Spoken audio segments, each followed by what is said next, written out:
You ready? It's the Roundtable with me, Robert Bannon.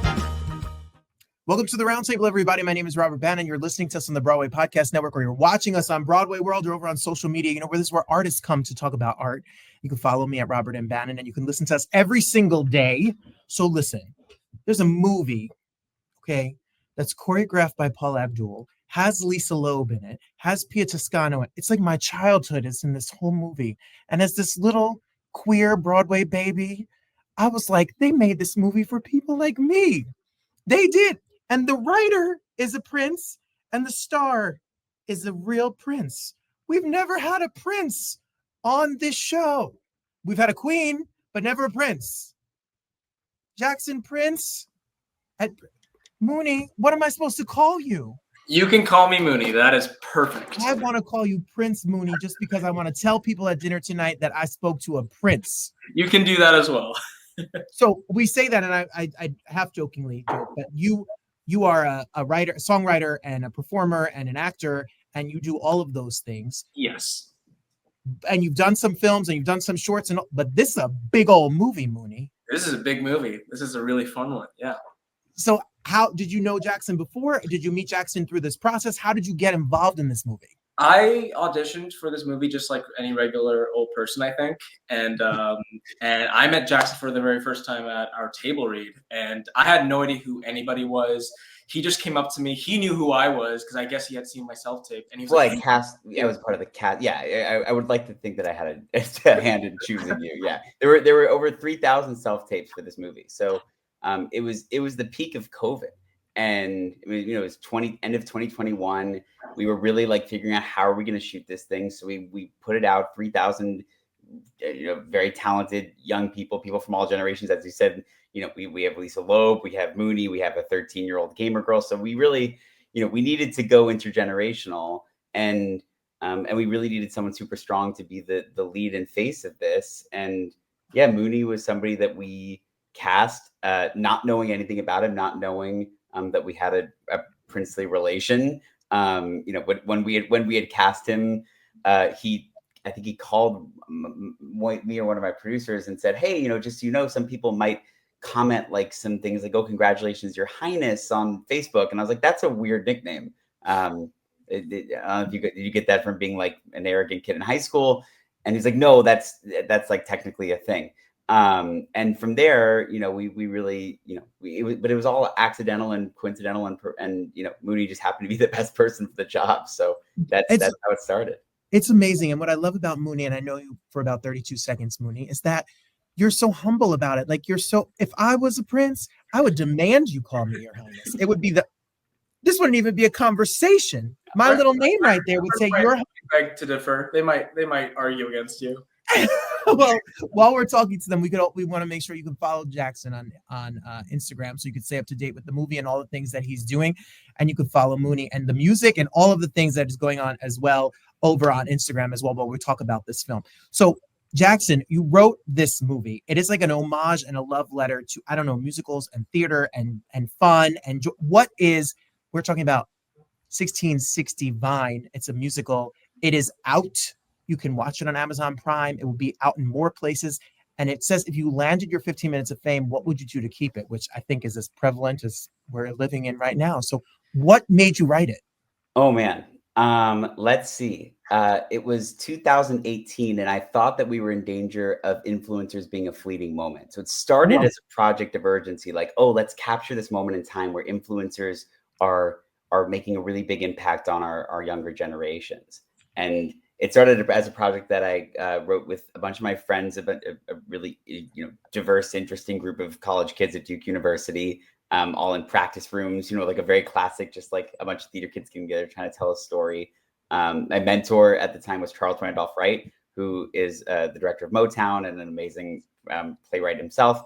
And we basically put this story together with this goal of telling a story that was really accessible to folks who really loved musical theater, really wanted that wide, broad genre exploration musically, but also folks who maybe weren't as interested necessarily in the genre or the form of musical theater, and more so in the content, in the story of social media. And 6 years later, the story is to my surprise, my continual surprise, it's not only relevant, but it's more urgent than it was in 2018 when we were first batting this idea around. So I'm obsessed with the idea of the movie, and that's why you all have to watch it, because it's so relevant and fun and camp. Can I say campy in the best way? We've accepted campy, which is good. If you, I feel like if you go out to write camp, then you don't get camp. But if you just fall into camp, then you're in camp. So we've embraced that we're a little campy. Muni, do you have a lot of musical? You're an artist. I see you play instruments. You put out music. You could stream his music. Like its music is out and about in the world. Are you a theater person? Or what do you consider yourself as an artist? I think I'm a theater person. I was never very versed in the world of Broadway and musical theater. However, like whenever I traveled and got the chance to see Broadway shows or like touring shows, I definitely like grabbed at the chance to do it. When I was training at my conservatory, like I loved musical theater and I wanted to do musical theater, like their musical theater program. I never per se would feel that I would go fully into musical theater. So when this came about, I was like, oh, I guess, this is still something I love to do and like fully want to do. I don't shy away from singing and dancing or acting. Got it. Which it's amazing. What we're talking, you're from Cambodia, correct? Yeah. So at what point, the only reference I have to this, it's like coming to America. Like, did you choose to come here? Did you make a decision to come here? Did you move to Queens? What'd you do? I moved straight after high school to LA, and then I went to the American Academy of Dramatic Arts. But even my time in Cambodia, I was doing musicals like Little Shop. I was doing Animal Farm for some random reason, and I performed a lot with like my high school band. I had a little rock band that I performed with. So it's a little. Well, we hear a lot of people who come from your alma mater have made it on Broadway and are actors that go to AMDA. If you're in New York or if you're in LA, it's a great place to learn your skills and all of that. Jackson, when you're casting a movie and you write a movie, is it hard for you when you wrote this? And the hardest part, I'm sure, is you got to finance it and get it made and get the team behind you and sell it. But you also have to cast it. Yeah. But you have a vision in your head of what this is, and then you kind of let it go to the director, producers, and the actors that you hire. Is it hard to let it go out into the world? It's why you have to get the right team together. When you have a baby that is, written from such an authentic place of love and really wanting to get an important message out there that you really think is going to help people, which at the end of the day, I think that's what storytelling is about, is helping people and clarifying questions for folks who may not have the right window into a truth. So, we created all this story to speak both to 12 and 13-year-olds, but also to their parents, to say, hey, we know you might not understand what's behind the curtain. We'll show you.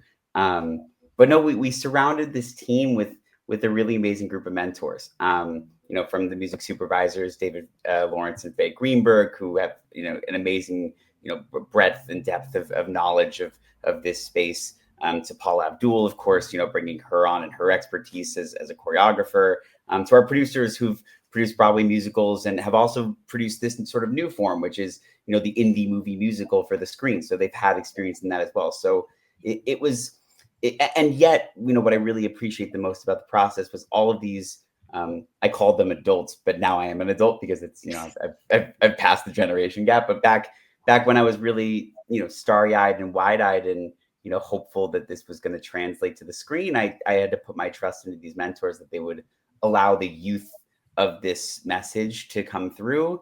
And they really did. And they entrusted me with casting decisions. And, Muni was my, Patricia McGregor, our amazing director and another mentor. And I fought very hard for Muni and we're very happy we did. Yes. Muni, you get to dance choreography that you learned and was created by Paula Abdul. Yeah. What was that like? Is it hard? I think it is hard for me because I'm not necessarily a dancer. I don't consider myself a dancer. I just think I'm a very good mover. However, even just being in the same presence as her, like, was sort of jaw dropping. Like I grew up watching her on TV too. So just again, getting any sort of advice and feedback from her, it meant the world. It was really cool. Well, what we're talking about, everybody, 1660 Vine. It's a new movie musical. While you're here, it's on Amazon Prime now. What is the journey for this, Jackson? People can watch it now, and then what? so much more. The idea is that it's sort of like, it's like a piñata. You just bash it open and then there's more goodies.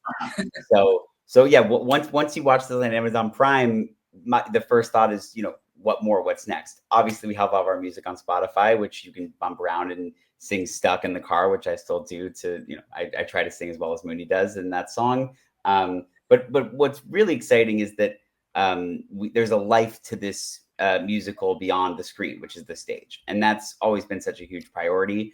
So once in early 2025, you'll be able to see it on other platforms in addition to Amazon Prime. But after that's all said and done, or continuing, I guess, we'll be able to license this show to amateur theaters, for first-class stage productions, to high school theaters. And really, this show will get a life of its own. On Amazon Prime also, at this moment, there's a little documentary that was put together, a short documentary, 25 minutes, totally worth the watch, of Hollywood High School, the famed high school right here in Los Angeles, actually a half a mile away from the building that inspired this whole thing, who put on the first ever stage production of this.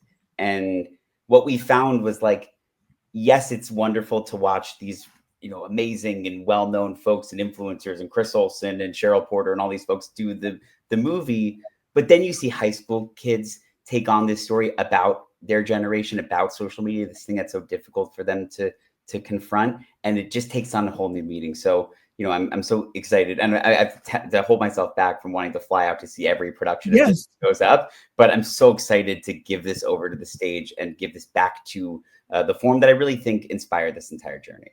Well, that's what's so moving, Muni. As I was growing up and doing musical theater, like I remember doing Guys and Dolls and watching the movie, or doing Bye Bye Birdie and watching the movie, or doing Grease and watching the movie. Now you're going to have people watching your movie and then doing their own Muni impression on stages across the country and the world.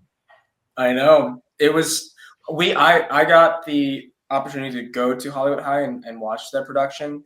And it's and not even just for myself, but just seeing how every single actor's choices were sort of, it was their take, but their take of what they were inspired by me and like the rest of the cast.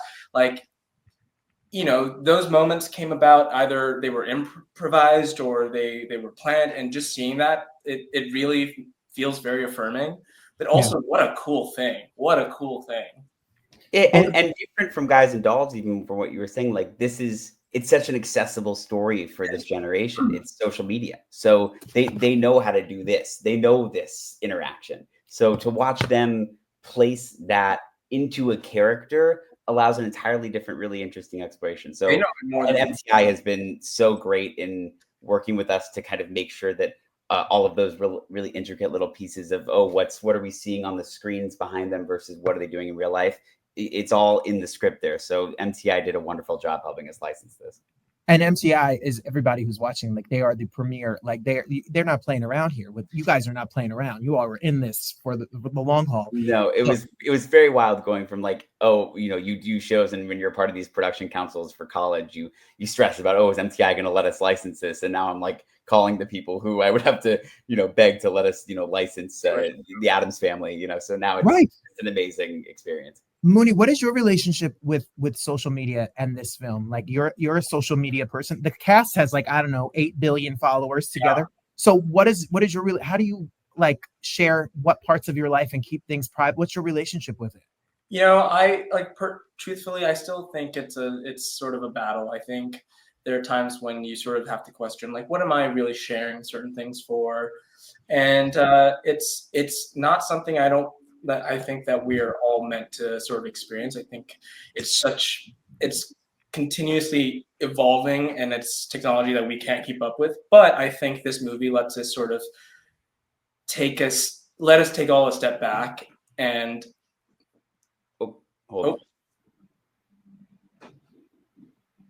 Boom, boom, boom. Do I continue? Now it's like the glitch moment, right? Where it's like, it's like when you're doing the thing that's off screen. Yes.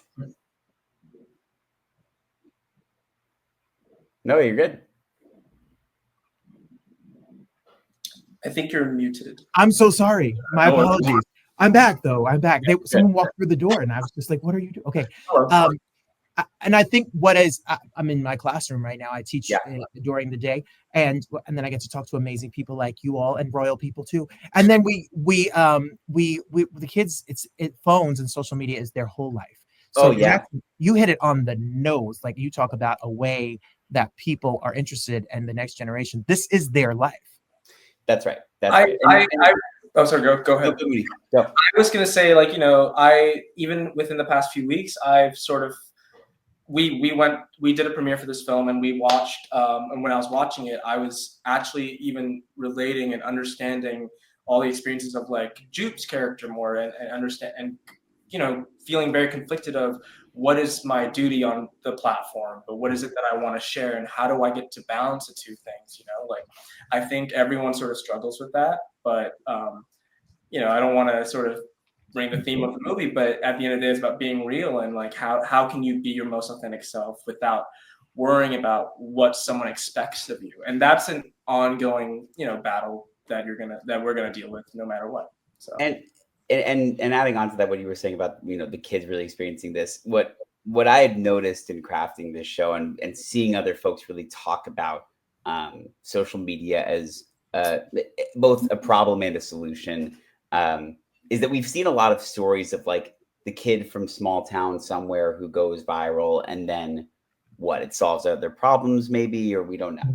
What we haven't seen yet is, once you get to the fame part, once you get to the moment where you actually do have influence, what does that actually mean? Because that was the question that we really wanted to clarify for all generations, not just for students across the country and world. We wanted to say, hey, what is the responsibility of influence, but also what's the price? What is the toll that it takes? And we're still in the early stages of what social media will mean to all of these giant institutions we have in the world, whether it's politics or capitalism or culture. Like, it has such an impact on each of these, on education. So, social media is just going to continue to be more integrated. So in a way, I think this show is going to be a really nice reference point for years to come to just say, hey, where did this all begin?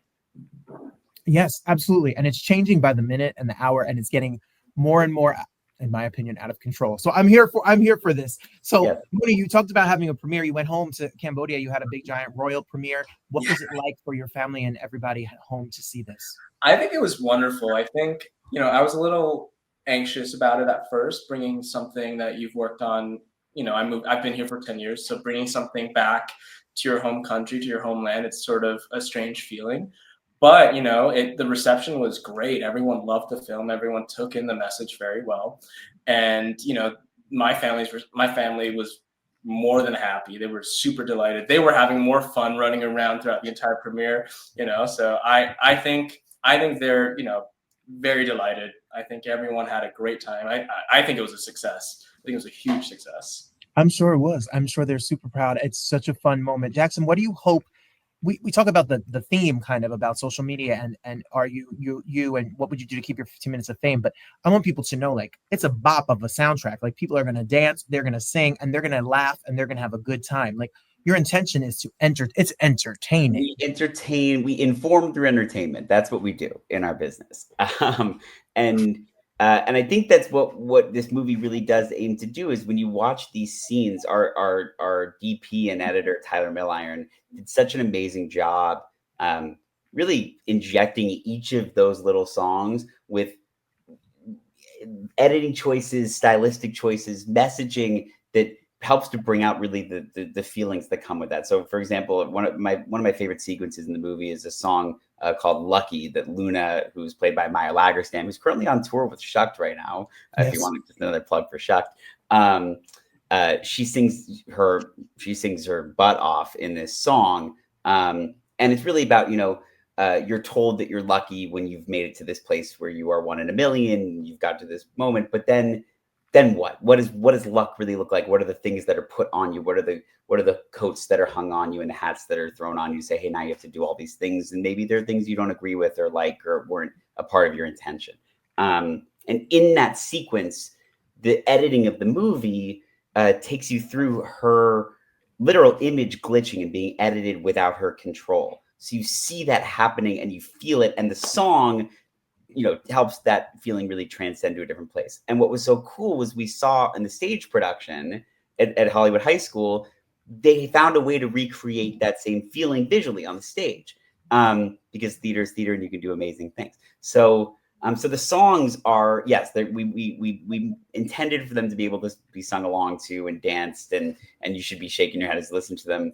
But when you really think about them and hear the lyrics, there's a lot of weight to them, and it's no coincidence that it took us 5 years to really put this together, that you get this product that feels so layered. And it's not just we didn't just want to create songs about social media to create songs about social media. We wanted them to have a punch. So each song does have a punch in that way.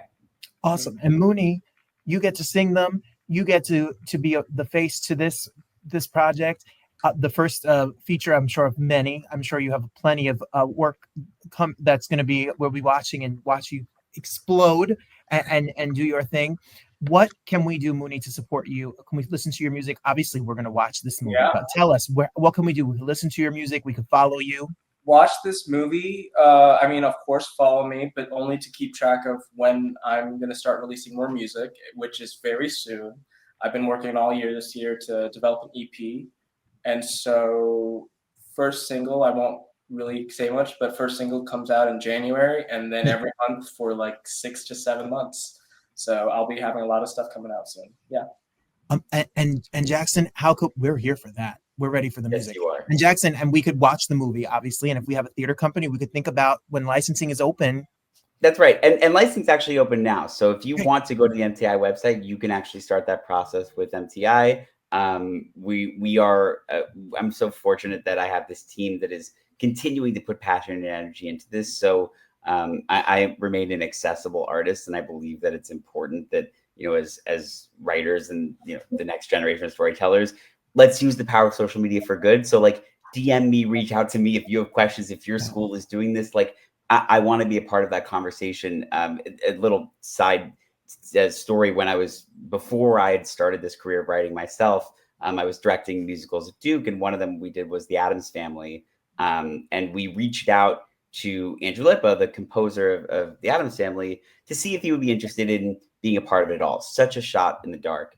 And he ended up responding, and not only responding, offering to do a Q&A with our entire cast about the experience. And that moment of mentorship, just seeing that really play out, it inspired me to say, hey, whether you watch the movie, you have a question about it, or you want to share your love for a song, or you have your own remix of Lucky and all the issues that are plaguing you in your social media journey, do it, participate with the art. That's the goal. So follow me, DM me, and if you're gonna do our show, let me know so I can see if I can fly out or train out or drive out. That's it. Andrew Lippa is good people. He was just here like 2 weeks ago. He's a class act, like you all are. So Muni, here's the deal. This is it. If I ever find myself in Cambodia, yes, which I did. Jackson was there. Yes. I'm dropping your name. B, I'm staying at the palace. You're 1,000%. Okay, everyone is on record. I just want everyone to hear. You heard it here first. I can help you get there, but you can definitely try. No, okay. I'm kidding. No, any and all queens welcome. I mean, that's you have to. I tell anybody they have to try to make it to that part of the world. It is just stunning. It is beautiful. And honestly, even getting to bring Jackson this time around, I've lived there for maybe 8 years, and then I've been away for 10. So sort of just witnessing the country and my home through fresh eyes again, like that's a very wonderful thing to experience, and makes you sort of fall in love with what you grew up with, I love that. Yeah. Well, you get to be Prince of Cambodia, and I get to live in New Jersey. So it's almost the same thing. So it's very similar. Jackson, congratulations on all this. We can't wait for this show. Keep living. And Muni, that's me. Okay. And to you all, congratulations. Everybody, stream the movie. 1660 Vine is out now. You can listen to it on Amazon Prime, listen to the music. And thank you all so much for being here. Thank you. Appreciate it.